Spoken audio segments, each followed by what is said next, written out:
Welcome to Product Talks with Santosh Shukla, series by F1 Studios.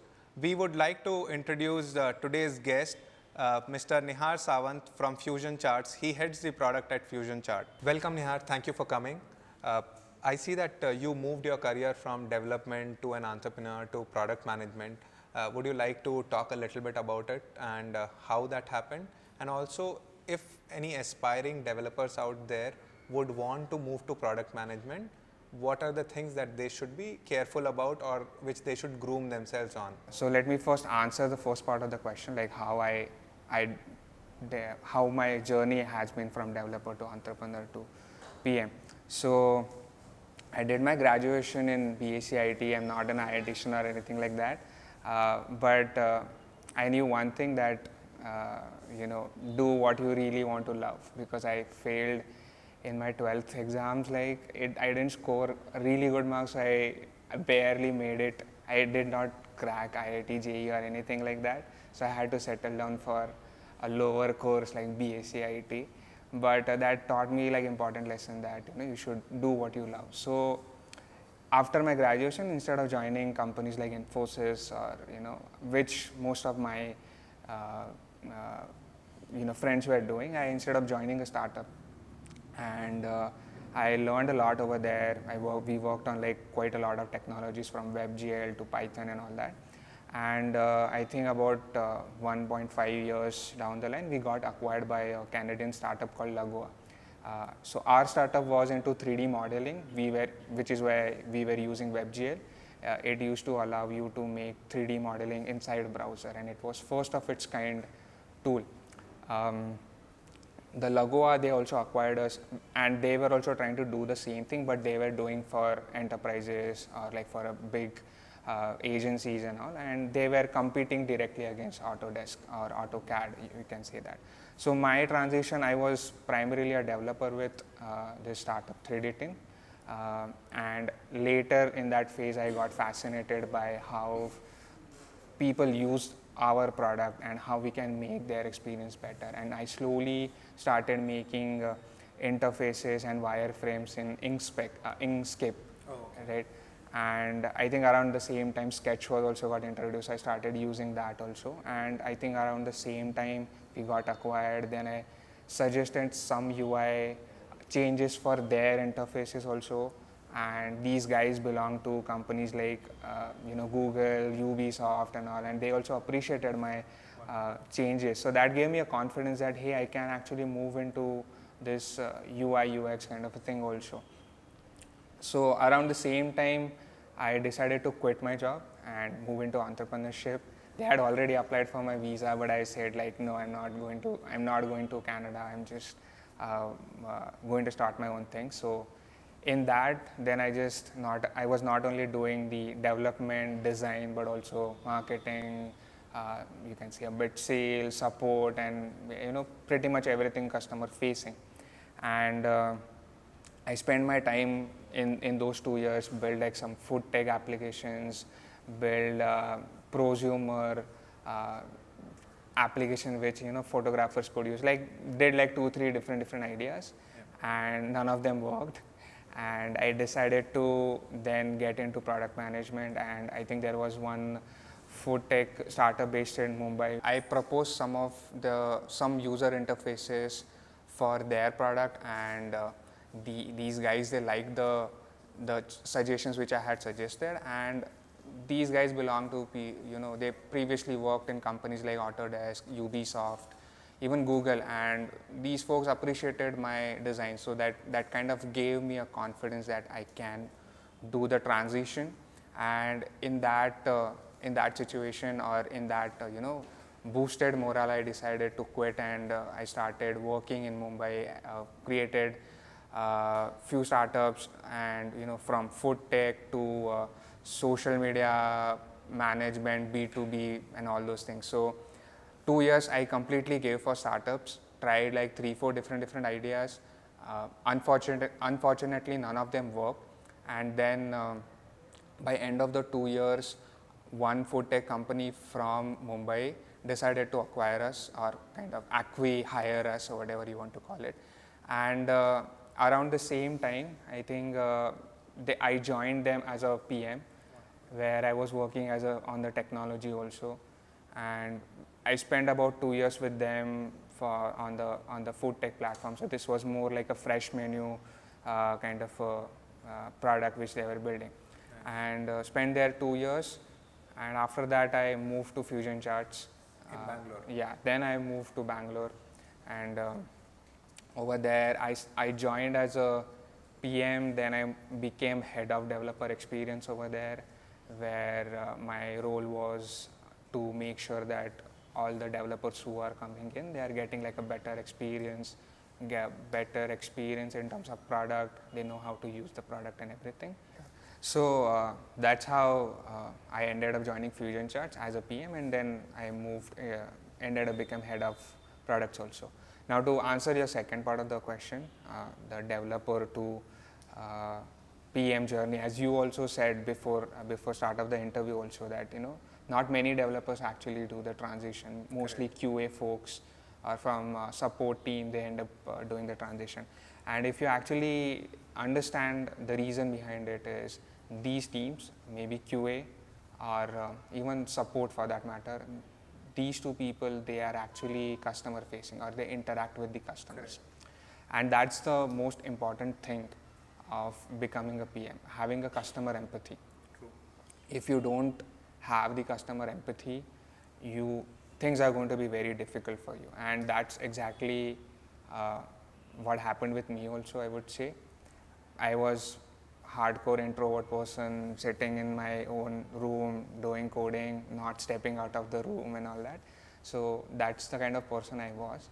But as in when I kind of got and spoke with customers, tried to got away from my awkwardness, I realized that it's a lot challenging and it's a lot fun. So the most important part is the customer empathy is something which you have to figure it out. Yeah. And for that, the best way is to speak to your customers. And I think the second thing is communication. I mean, the communication, not just the internally, but also with your customers also, and with your internal stakeholders. Because PM is something which who works with the design, who works with the business people, who works with the engineering team, and also works with, you can say, customers. Sure. And if you have something you are working upon, or you want to build something, or you figured it out that hey, the customers are facing this problem and you have a solution for it, and you have to communicate to all of them, all the stakeholders who are there. So you need to be extremely good at communication also. So these are the two important things which developers should know. Yeah. And apart from that, I mean, there are a lot of other small things, like whatever you don't know, maybe just do a course on UI UX, maybe try to read basics of economics if that interests you, like whichever things which you don't know. But these two things are the basics. I mean, you have to get out of your comfort zone and try to explore these things at any cost. So would you say that from development to PM transition, in between you were in UI UX, you were doing some part of UI UX on your own. Would you think that actually helped you a little bit in this PM transition, because UX and PM teams are probably working very together? Yes, I definitely agree with that. So I will tell you how the even transition happened. Sure. So yeah, I obviously got interested into the whole UI UX kind of a thing, and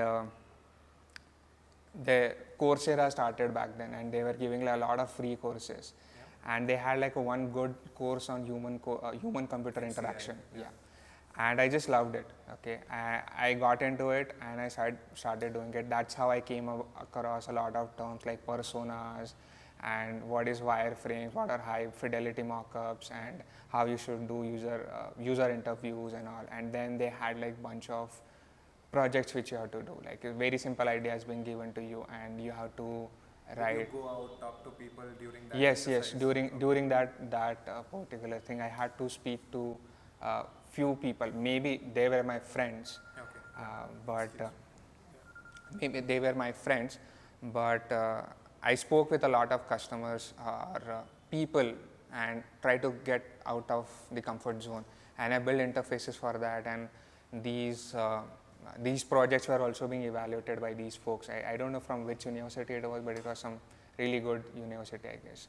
But they gave like a good feedbacks on those projects also, like, hey, this is where you have to Did you improve. work in collaboration with other teammates? Was that a part of the course or no? No, unfortunately, at that moment, I was doing it alone. Okay. And when I was working on a project, so this was like you just have to learn HCI, and it was more like how you can build UI, how your thought process should be to build a wireframe and high fidelity mockups and all. So I did speak with people, like I interviewed them for the project, but I did not work with, let's say, engineers or maybe some other UX people to get their inputs. But yeah, I mean that was a part of it, and I think that project kind of gave me the whole idea of how it works and gave me a glimpse of how the things should work in that case. So yes, to answer your question, yes, it definitely helped me UI UX because that put me in the right direction. And probably that empathy which you spoke about, it's a major part of user experience, and then it is very important in product management. Exactly. And I think maybe that was the reason of why I was able to do the transition, because I wasn't in QA or support, so I never really spoke with customers. And this particular course gave me the opportunity or forced me to interact with customers or people. So you mentioned that communication being a very important part of this, right, in product management. And in your profile, when I went through your LinkedIn profile, I saw that there are people who are talking about how good your product specifications are. So are there some tips or what are basic fundamentals of writing a good product specification for your team members? Yeah. So I think it should answer 4 questions, to be honest. I mean, you can call it whatever you want. You want to call it goals, you want to call objective, job stories, user stories, whatever you want to call it. But at the end of the day, there are 4 questions which a specification doc should answer. Why you are doing this, for whom you are doing this, what are you doing it, and how you are going to do it. Okay. How is the one which will help designers and engineers. What also is going to help them to do the same thing. Why will help you to figure it out, why you are doing this. I mean, what is it, what metric you are trying to move, or how that will benefit your company and all. And for whom you are doing it, because that is also going to influence the whole solution or the final feature or whatever you are working upon. So at the end of the day, to be very simply put, these 4 questions should get answered. If I have to then map every single, like a typical PRD consists of what? I mean, you have goals, which answers why. You have personas, which answers whom. You have job stories, user stories, which also answer whom. Then you have, let's say, based on the problems which are being shared, you kind of answer what, like what problems you're trying to solve. And based on that, how you answer how by suggesting features and wireframes. Correct. So, and then at the... But you probably have to resist in going deep down in how, because you do not want to prescribe your developers a solution, or to your designers that this is the right solution. Yeah, exactly. I agree with you 100% on that. And this is the challenge which I faced, especially when I was a developer, because I come from a development background. I contributed to some open source projects also in the past, and I used to get, and that's something which was dear to me, or sometimes it's still, like few days ago I was still writing a code and writing some documentation. So when you feel that you could probably do it better, or a better way, you could not resist yourself. Yeah. So, but yeah, I mean, you have to, like, the reason why I recently did that, because we had a time crunch, so we had to do it. But otherwise, in the initial phase of my career, especially in Fusion Charts, I faced this problem because Fusion Charts had like a proper teams. We had engineering team, design team and all. and I got too much into engineering thing, like, hey, this is how the architecture should be, this is the framework which you should choose, and that created a lot of Rift, some conflicts and friction. Yeah, but at the end of the day, as I said, communication is very important. So that's True. what helped us solve that problem. So you defined some KRAs that this is engineering's job, this is product management's job. Yeah, exactly. So yeah, it happens, and I think you have to have those boundaries, like when you have to step in and all. Yeah. Did somebody also come from some different team to ensure that this problem solved, or you were able to solve it between product management and engineering yourselves? No, we managed to solve it by ourselves. Yeah. Because these are the things which happen in the industry quite often, especially I believe in developer-oriented products. Right, this might happen because more often than not, the PMs are also coming from engineering dev backgrounds. Agree. Yeah. So in our case, what we did was, it was pretty evident that after a point you start getting vibes that this person is not comfortable with you, and all, right? And then one day we sat down and we just made like, hey, what we work upon, these are the actionable things which we, or these are the areas which we work upon. And you know what, like, this is something which you will do, this is something which I will do, this is something which you will do. And then if I have to give you an opinion, I will give you that opinion, but it's final call is yours, not mine. So I think that's an important part, I believe. For any two teams working together, if we do it sooner, it's much better. Exactly. That you identify the responsibility areas. Because initially when the team is small, everyone wants to just pitch in and it's all for the right cause. But when it starts becoming friction, you do not know it. Right. You can feel it, but yeah, the sooner you bring it out in the open, it's much better. Right. So yeah, communication is a key there. Yeah. I would like to understand how you do the prioritization of backlog. What are the sources of your items that get into your backlog? Like from which all sources do you get ideas or feedback to work on? And then how do you prioritize it? Yeah. So I always believed in being, from being an introvert, I'm like full on like customer focused. So we are customer driven. So a lot of, or at least even in my past startups also, or even over here also, we try to get maximum amount of ideas from the customers, where they directly tell you that, hey, this is the problem which they are facing. And a lot of these things happen when you actually do customer interviews.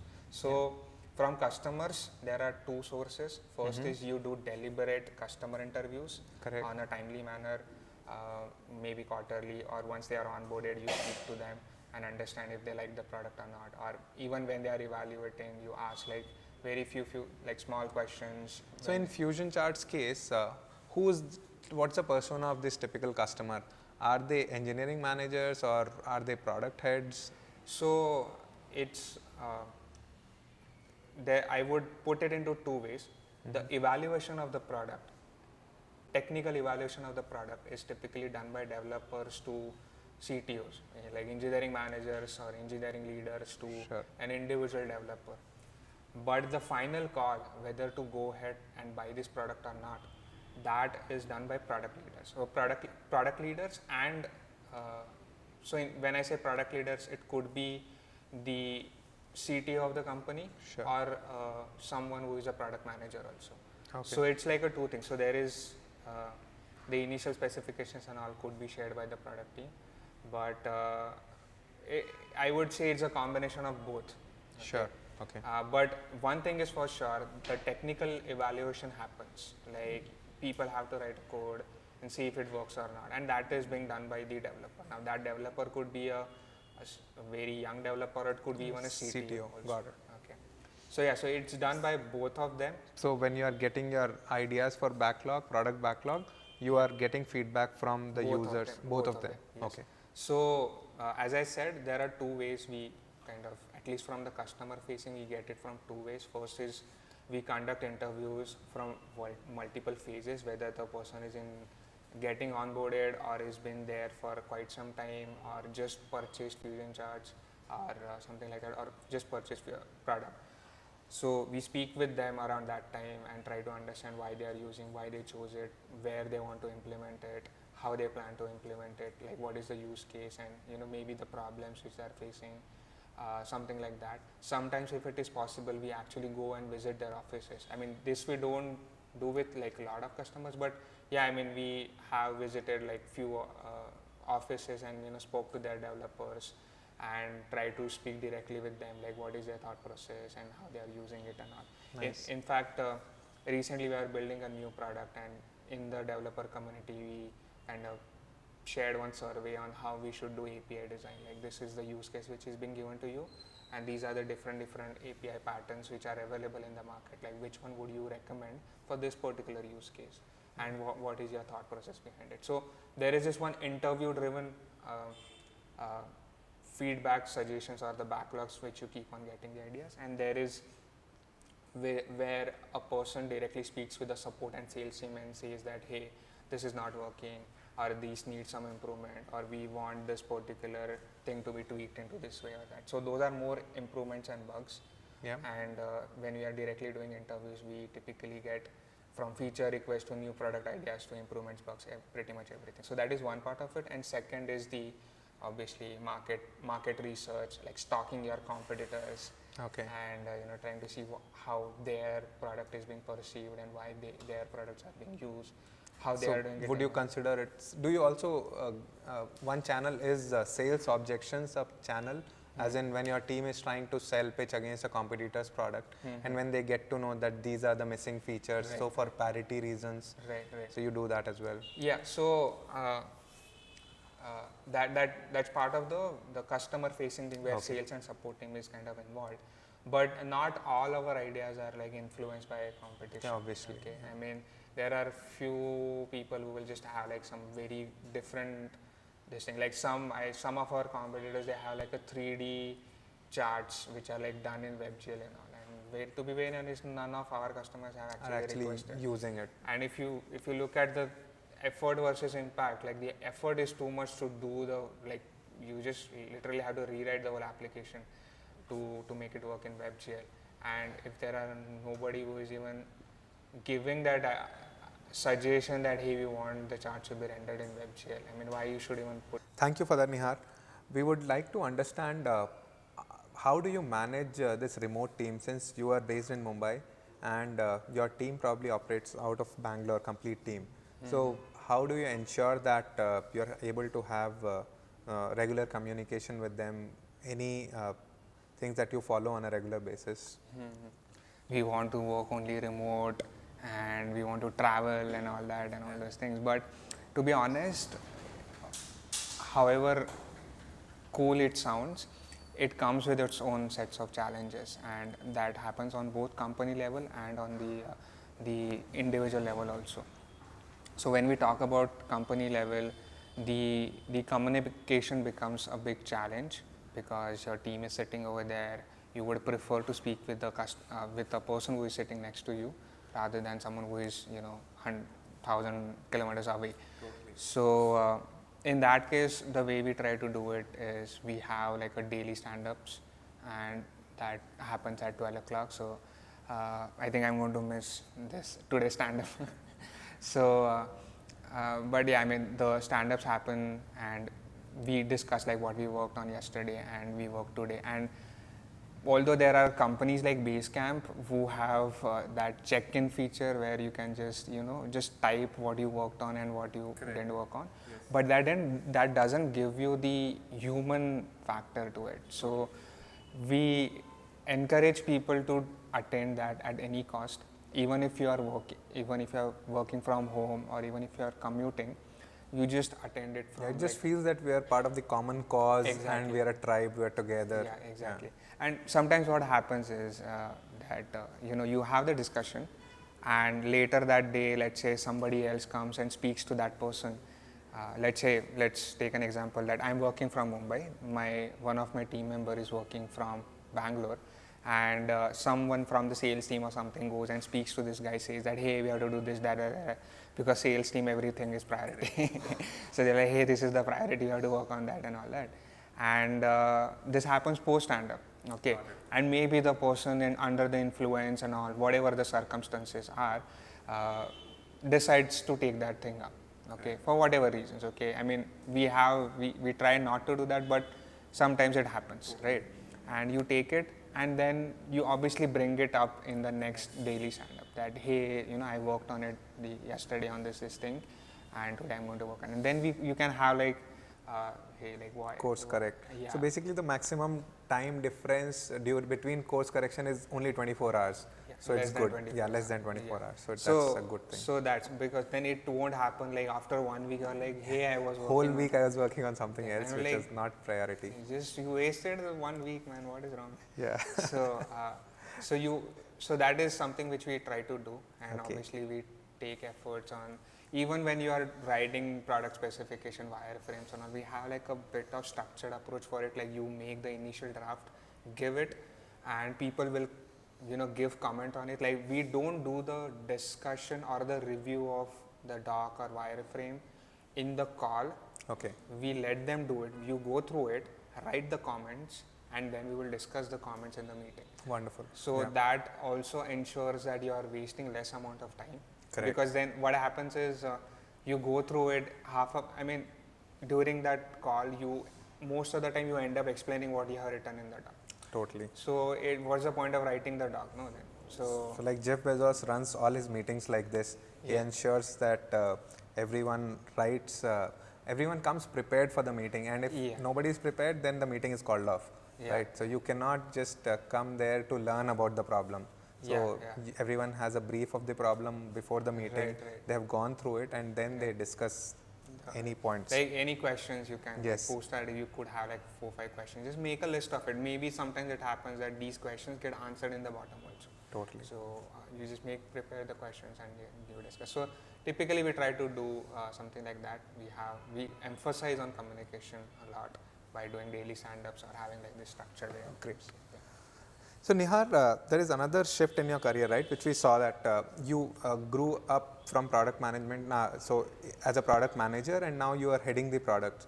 So maybe there are some nuggets of wisdom for our viewers here. How does that transition happen? Was it easy, or what paradigm shifts you have to look at while you transition from being a product manager to heading the entire product? Yes. So the discussion although happened in a way that when I was made that transition, I was being told that you will start working on more products, and there are like whatever the strategy which we had. But for a long time, I was still working on. So earlier, I was doing more like I was writing PRDs, speaking to developers, and all those things. And you can't keep doing that for all the products which are out there. Right? I mean, there you have 3 products. You can't keep writing PRDs for all 3 products. Correct. Right. So that's a mistake which I made initially, and it took me a while to understand what does it really mean by strategy and vision, because that's what the role I was supposed to.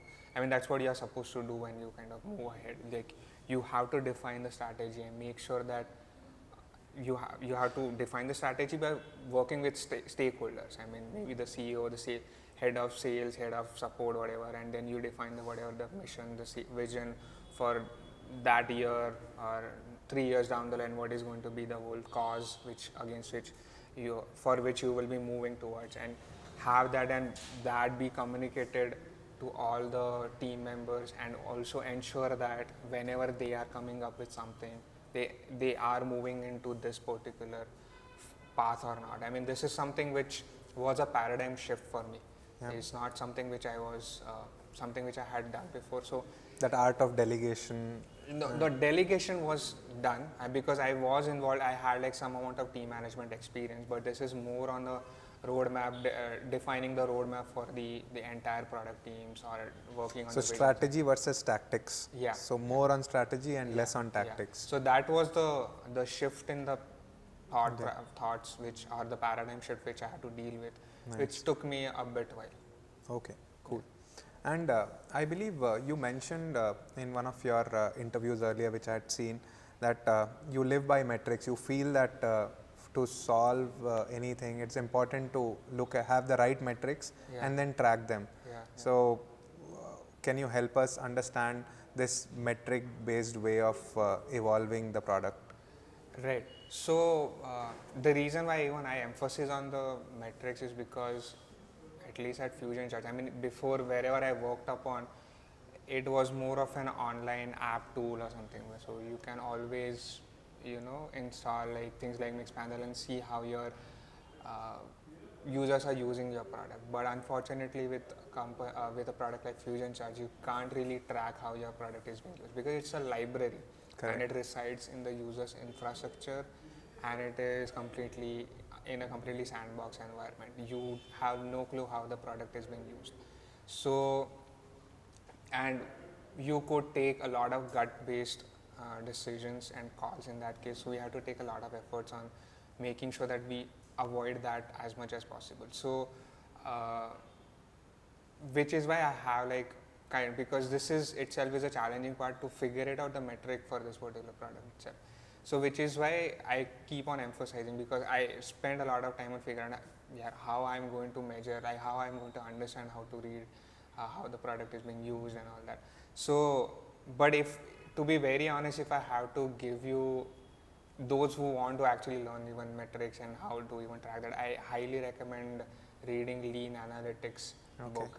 I mean, it's a topic where we can keep talking upon, but every metric has like based on the model or based on the business which you have, the metrics also varies. If you are into e-commerce, your metrics will be different. Yes. If you are in SaaS, your metrics will be different. And based on whatever the goals you have, like you want to be revenue driven, you are GMB driven, or you want to show how growth, like in terms of user acquisition, you are growing. Based on that, your metrics keep on changing, but you should always ensure that you are moving in that direction. And we, being the bootstrap company, we always have to, even if we are using a tool, we have to justify the ROI that, if you are spending $1,000 for this tool, are we getting at least $1,000 in return because of that? Sure. So so that itself is also another metric. So nice. I won't be able to tell you because it's a very broad topic. But those who really want to spend their time on understanding metric, I highly recommend reading Lean Analytics. Lean Analytics. Yeah. Wonderful. Great. So Nihar, tell us about the team composition. So how many product managers do you have? Let's say PM to engineer to UX design, UI design ratio. Yeah, so I heard a lot about these ratios. I think you have typically what 1:4 kind of a ratio for designers and engineers. Like some companies have 1:1 ratio also. Correct. Yeah. So things are changing pretty fast. There was a time when it was 1:150 or 1:20. But yeah, some of the good companies that are leading the industry try to reduce that number, 1:4, 1:2. Yeah, I mean, I've interacted with few customers who have no designers. Yeah. But yeah, so I don't really have a metric, but I think we are pretty close to 1:4, I guess. Okay. One designer and four engineers. Yeah, something on those lines. So from the PM perspective, we have 3 PM. And for how many engineers? Engineers, it must have been 40, 50? Yeah, not 40, 50. I mean, if we exclude QA. Okay. Yeah, including QA, then maybe, yeah.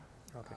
Again, I don't think it's probably somewhere around 20, 30 or something like that, who are hardcore engineers who are working on this thing, not the QA folks or the support folks. If I had to exclude that part, then yeah, somewhere around that time. So I'm not sure. I don't know. It's 1:4 again. Okay. Somewhere around that. Sure. Yeah. So you follow that product owner role in the Scrum team.